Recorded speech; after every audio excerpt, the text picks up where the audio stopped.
Well,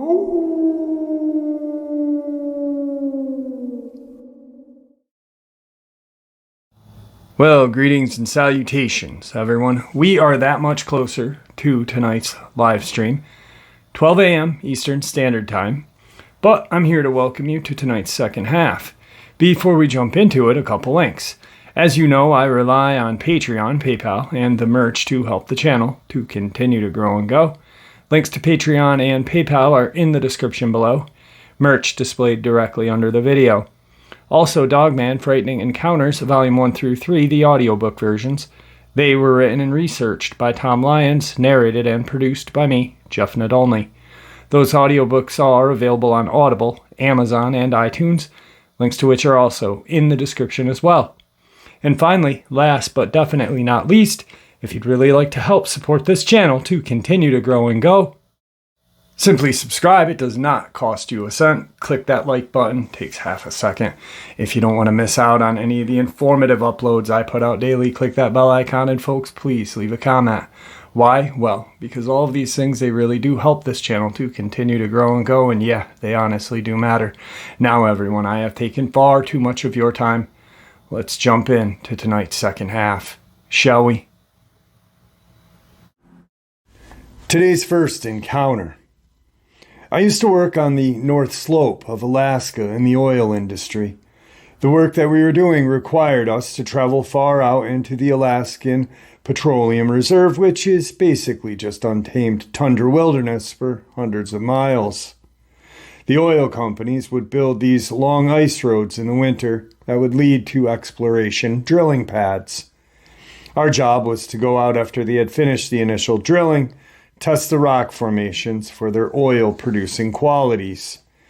It was March on the slope, while still in the depths of the Arctic winter, with the equinox approaching and day and night cycle becoming a little more even. My flight to the slope was delayed due to a large blizzard which shut down Dead Horse and Kuparik airstrips. I spent 3 days waiting in Anchorage until the storm cleared and we were finally able to fly out. Landing at the Kuparik airstrip, it was evident that a blizzard was more severe than we had initially thought. While whiteout blizzards are common, actual snow accumulation is not.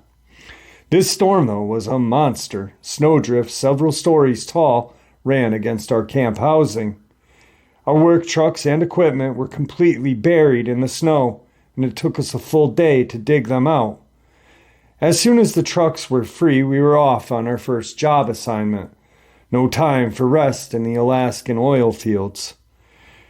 Traveling anywhere after a storm this size is definitely a nightmare.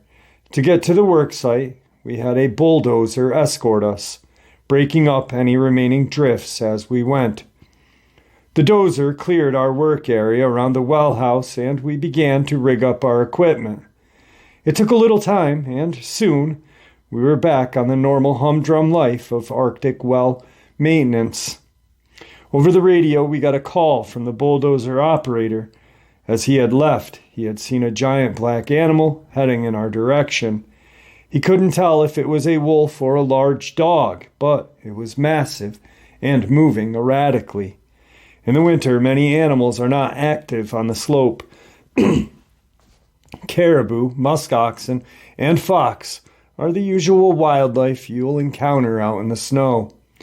The animals keep to themselves for the most part, but you learn very quickly to never look the animals in their eyes if they approach you. This goes doubly for the white fox, and I advise you to do the same.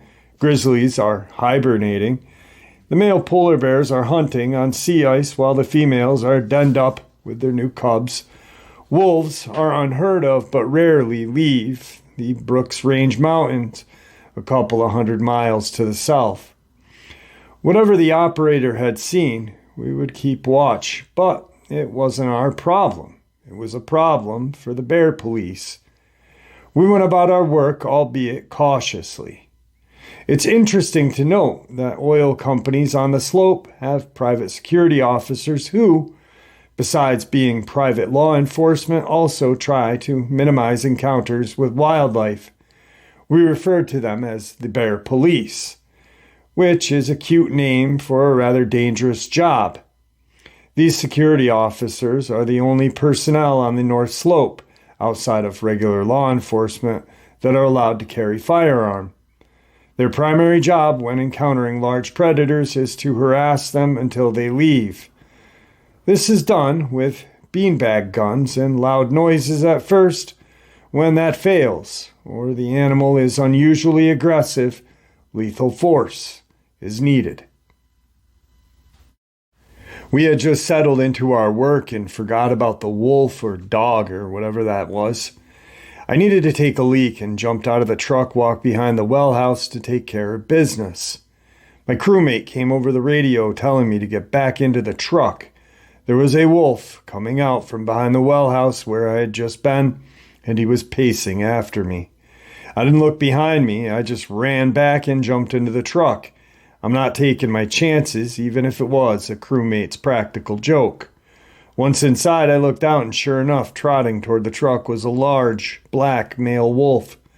He approached our trucks and plopped down on the snow in front of us. This wolf looked rough, even by wild animal standards. The right side of his face was mutilated and deformed, missing his right eye and most of his skin and lips on the side of his head. The wound exposed large white teeth, giving him the appearance of a wide, crooked smile.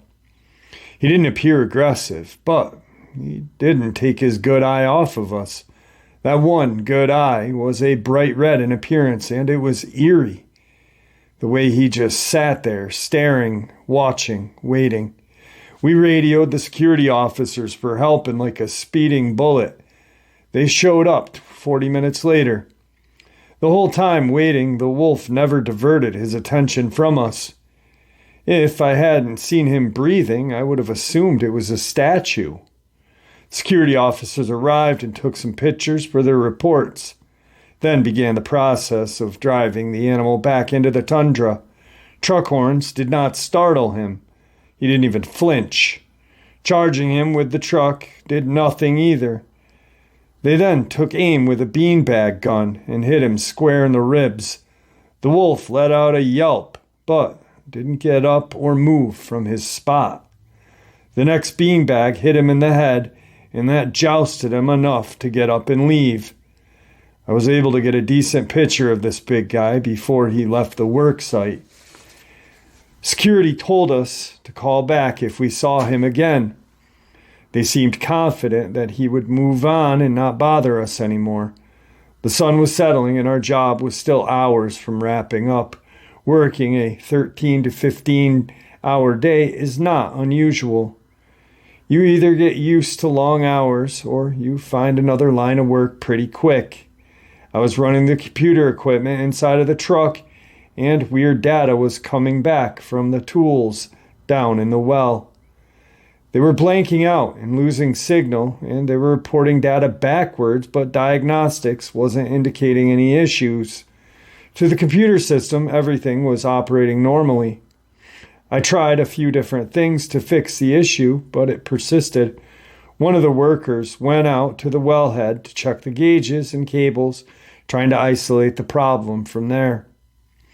He was outside for not more than 5 minutes before the night was pierced by a long, bellowing howl. This was immediately followed by a high-pitched shriek of our crewmate. Throwing the door open, I was able to catch a fleeting glimpse of a large, dark figure running behind the well house. Our crewmate ran past us and jumped inside, pale, sweating, and full of adrenaline. He tried to relay what had happened.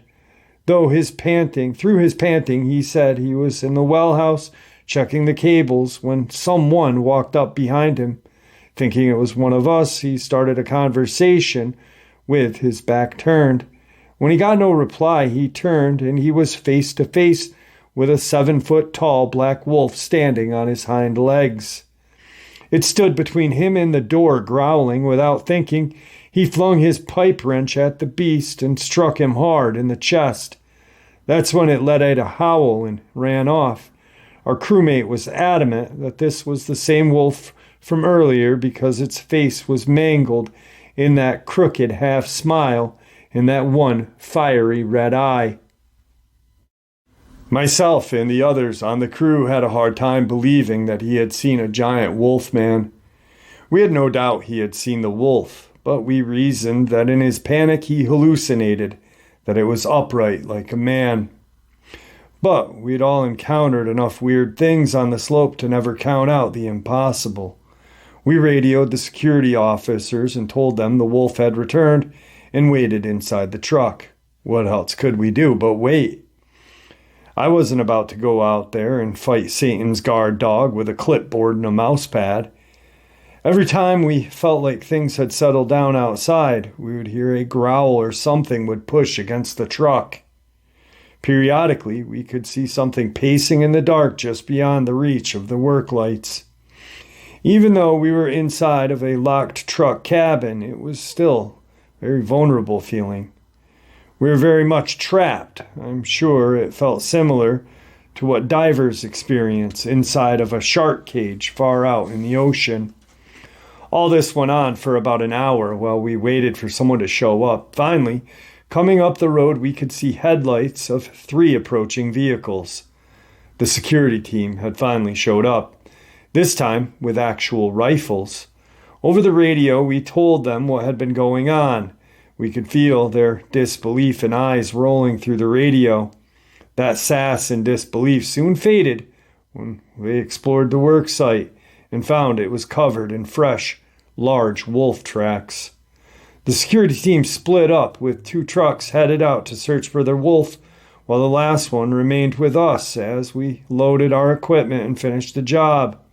We didn't hear or see anything else that night as we cleaned up, but we sure did keep our heads on a swivel.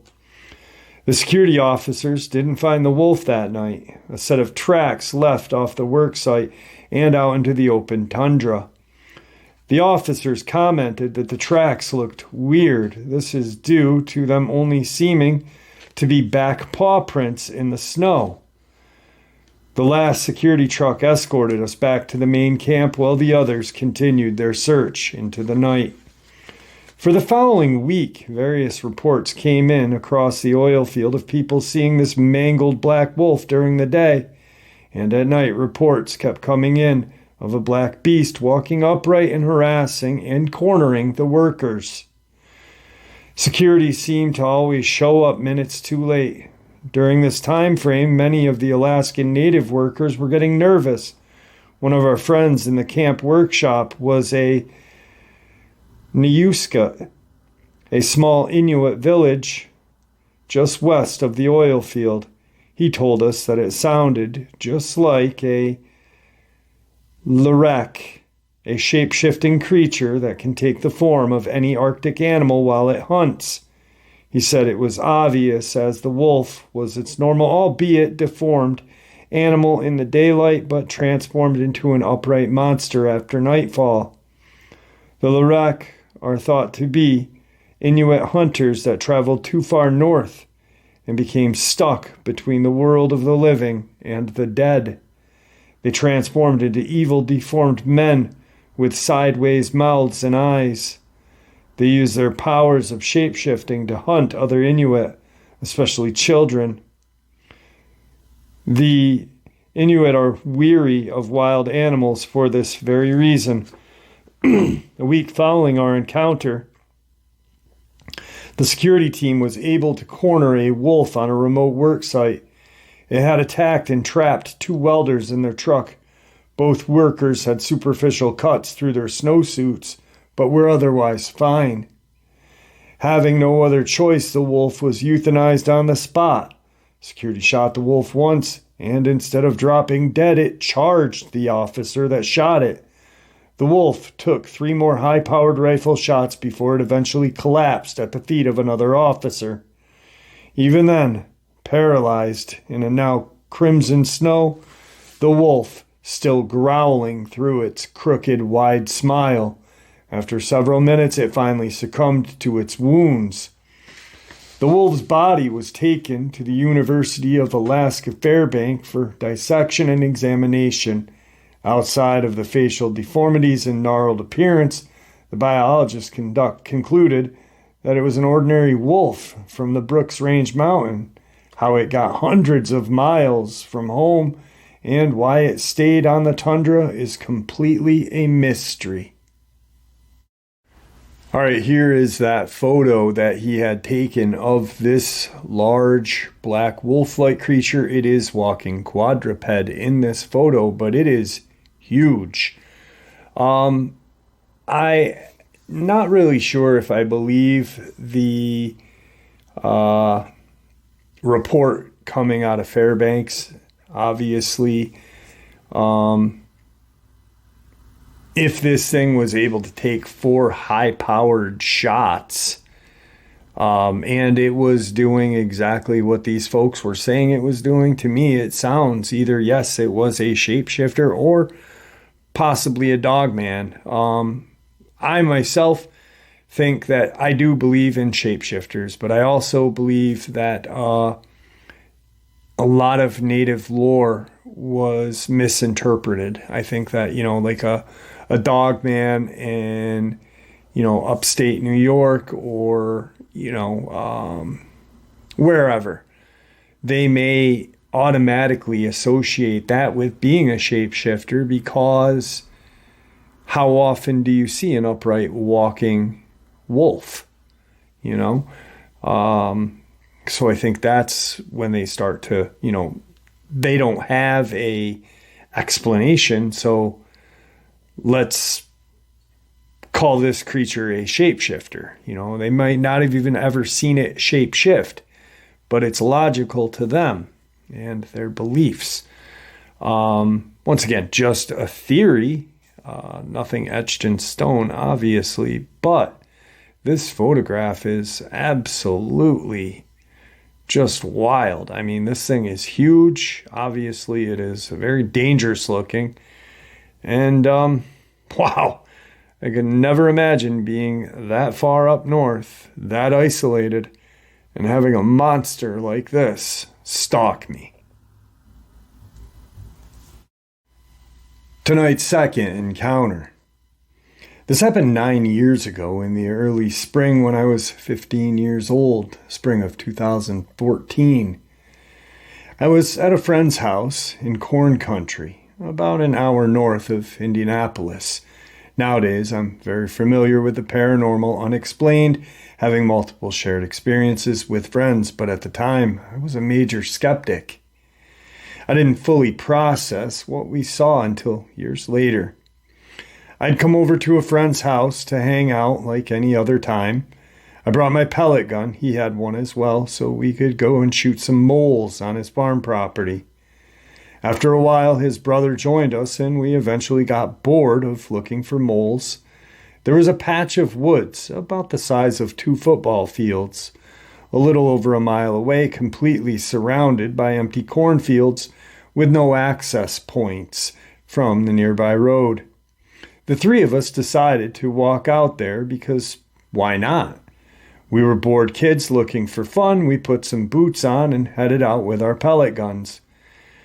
The walk wasn't super far, but it took us a while to reach the woods because all the spring rain from earlier in the week made the field a big mud pit.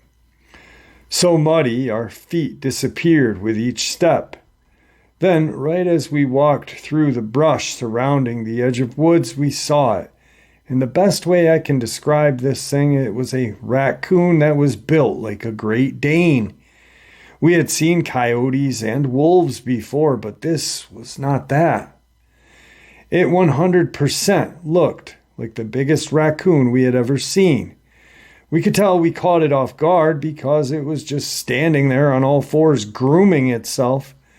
And then it immediately locked eyes with us when one of us pointed at it and said, "Look at that thing." There was a couple of seconds where we just looked at it and it looked right back at us before it quickly turned around and scaled a 60-foot tree. We lost sight of it in the canopy. When we then looked at each other with this WTF look, like, what was that? We talked about how the way it climbed that tree was what freaked us out the most. It only took a few strides to get up that tree using its front paw/hands to grab onto the tree and lift and launch itself up. The arms were freakishly long and lanky looking while it climbed. It honestly looked somewhat human in the way that it articulated its arms as it climbed, like its elbows jutted out to the sides as it pulled itself up. We talked about how freaky that was some more and decided to keep looking around because even though we were spooked, it was intriguing and we wanted to see if there was any other freaky stuff around. There definitely was. The woods were littered with easily over 100 animal carcass bone piles. Most of them were cows, raccoons, and possum. There was one spot, maybe 25 by 25, that had at least a dozen cow carcasses, ranging from just the bone left to one that looked less than a week old. They were definitely being eaten by something with huge chunks of flesh missing. I know cows get loose all of the time, but damn, if this didn't look like a feeding spot. My theory is that this thing was stealing cows from the local farms for food. There are a couple within 5 miles. We also found a man-made small pond in the middle of the woods, which couldn't have been more than 6 feet wide. A shovel and plastic bucket was sitting next to it. Once we found that, we were pretty freaked out again and decided we better head back because we had less than 2 hours of daylight left, and there was a lot of thick, deep mud to slowly walk through to get back home. That's pretty much it. At the time, it freaked me out a bit, but looking back now, knowing what dogmen and skinwalkers are, I'm just happy we came back completely unscathed. Unfortunately, I don't hang out with those guys anymore, and I tried to go back with some different friends somewhat recently, only to see the woods had been cleared out and there was nothing there. I thought I was tripping out, but I looked on Google Earth, and I could see in its place was dirt and log piles, probably an omen to not chase this thing. I'll take it at face value. I haven't heard of a dogman, but this thing did not look like a dog or coyote at all. I just used the Great Dane as a size comparison, as it was freakishly large and looked like a raccoon. Yeah, it was striped like a raccoon, and it had a face like a raccoon, specifically large black spots around its eyes, stubby, almost rounded ears. It had a bushy fur like a raccoon. We saw it very clearly with no obstructions from only 30 to 40 feet away. It was early spring. The brush inside the canopy was still dead. Now, some folks may be like, what was that, a raccoon, man? Come on, But if you look at what a raccoon looks like, they have a muzzle, This thing was Great Dane sized. So we all know how large Great Danes stand when they stand up. They're 6, 7 feet tall. This may be a juvenile dogman, gray in color. And we all know that dogmen don't look identical. They don't all look like the hulking underworld thing that people constantly say they look like. What I saw had a muzzle, but looked nothing like that. It looked, honestly, what I saw looked like it would destroy an underworld dogman thing. What I saw was just not right. It didn't look like it was from this earth. It looked like it didn't belong. So there are different kind of, people see hyena-like ones. I'm thinking these kids were young, maybe just off the bat, they see this grayish creature that's fuzzy, furry, and, runs up a tree. What do they immediately think? Raccoon, Our brain tries to put kind of a face or a name to what we're seeing automatically. Gray, black, fuzzy and furry, and ran up a tree. Raccoon. But it's as large as a Great Dane, possibly 6 to 7 feet tall while standing upright. I'm not going to call it a raccoon man. I'm going to call that possibly a juvenile dog man. What do you guys think? Tonight's third encounter. I was driving out in the country in a back road town of Willis, Michigan. Something quite startling ran in front of my car. It literally was running so fast. Not only was it 2-footed, but it was 7 to 8 foot blur. It was weird how its legs literally went from the foot back to a joint like an ankle, then forward like a joint to our knee. Then it went back to the hip. It made it go so fast, it almost literally went in front of my back road cruising 25 to 35 miles an hour. I watched, but as fast as it was, I made its full body out. Its head had pointy, like upward ears, like a Doberman Pinscher almost. Then its body was like a person, except the shoulders were strong, like a very built man. Its head had remained to point straight ahead like our heads do, but its body was longer because of how tall it was. It had been running like a blurry werewolf, and since it was a full moon, I thought we were a werewolf, but I thought it was a werewolf, but it was running so fast because it had a different shape than people. I wish I could draw. I'll never forget what it looked like. It went in front of my car running into this small back road cemetery. Had to have been a werewolf. I'm not sure what it really was, but as soon as I saw it, my first instinct was to pray and go to the nearest church as fast as possible, so I did. While saying the Lord's Prayer, I trembled and my body was in fear of the unknown. I stayed at that church and slept in the parking lot the entire evening. I thought that would be a crazy if werewolves had truly, really, actually, physically existed, but I went back later to find out the cemetery was called Child Cemetery, and the name was from the child's family.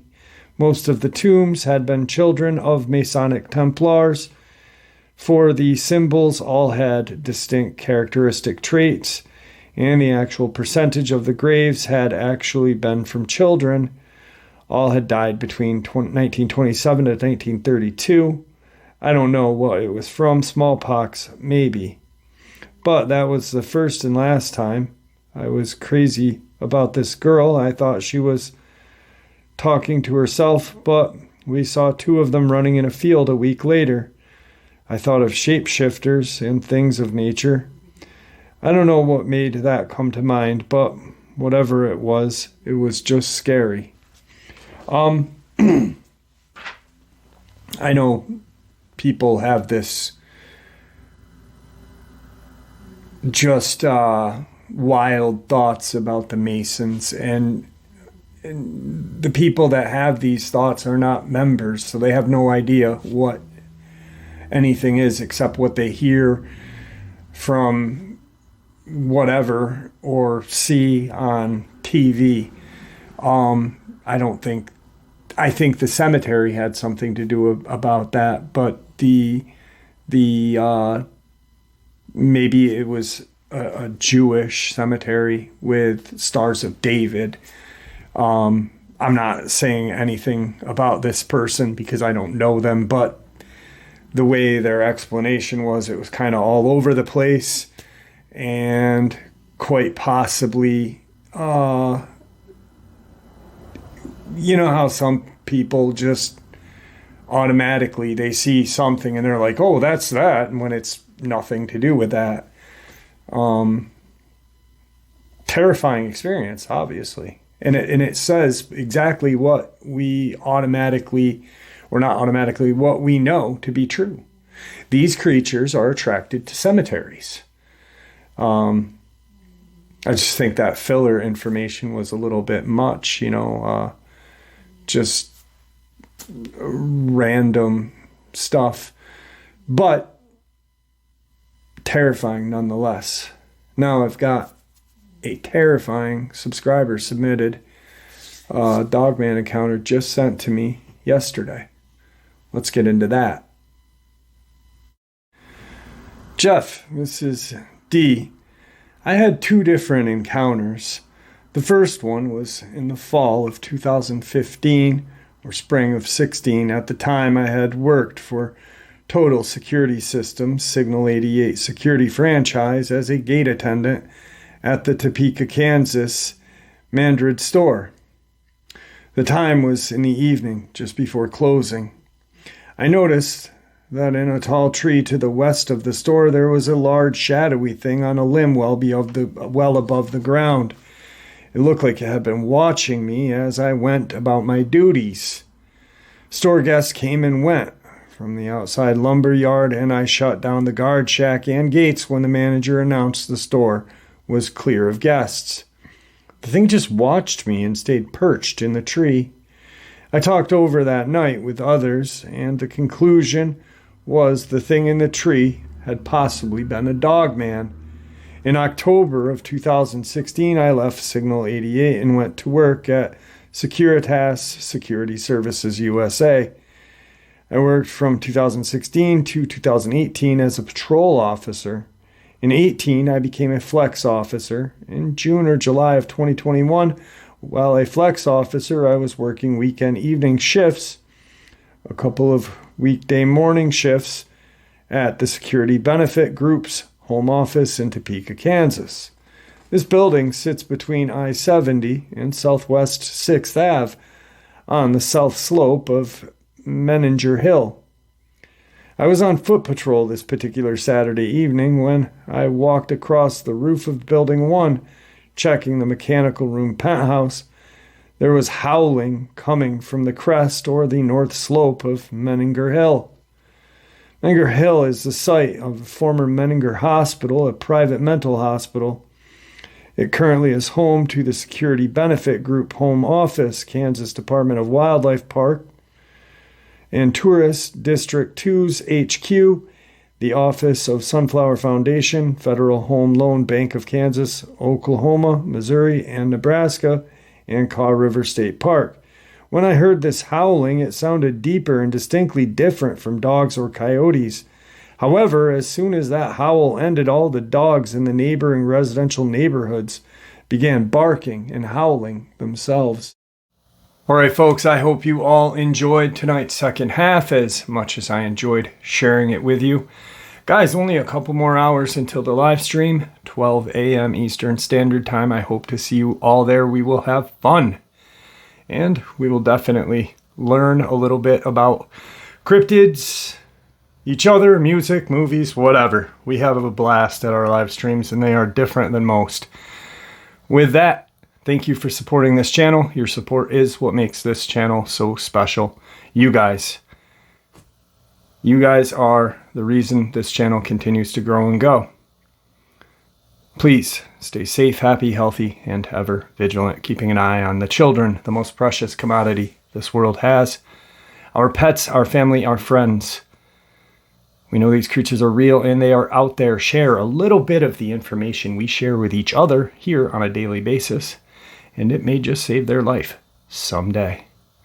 God bless you all, and I hope to see you at tonight's live stream. If not, have a wonderful rest of your evening.